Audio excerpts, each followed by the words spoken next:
বন্ধুরা, এটা হচ্ছে ফ্রান্সিস মাল্টার গাছ। কিন্তু দেখুন, এই যে ডালে কাঁটাগুলো রয়েছে, আমি বুঝতে পারলাম না যে এটা ওয়াটার সাকার কিনা। বাট যদি কেউ কারোর কাছে ফ্রান্সিস মাল্টার গাছ থাকে, তাহলে অবশ্যই আমাকে জানাবেন যে এটা কি ওয়াটার সাকার।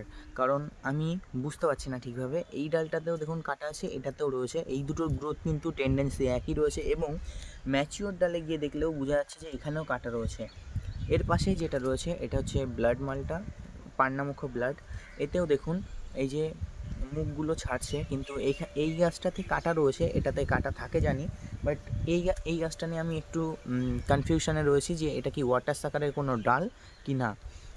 এইরকম করে দেখলে দেখা যাবে যে এই যে গোল্ডেন মৌসুমির যে এই গাছটা রয়েছে, এটাই দেখুন এরকম কিন্তু কোনো টেন্ডেন্সি, গ্রোথ টেন্ডেন্সির ডাল নেই যে এখানে কোনোটাই বোঝা যাবে যে এটা ওয়াটার সাকার। এটা কিন্তু ওয়াটার সাকার নেই, বাট আমার মনে হচ্ছে এটা ওয়াটার সাকারই বেরোতে পারে। তো এটা আপনারা একটু জানাবেন কমেন্ট।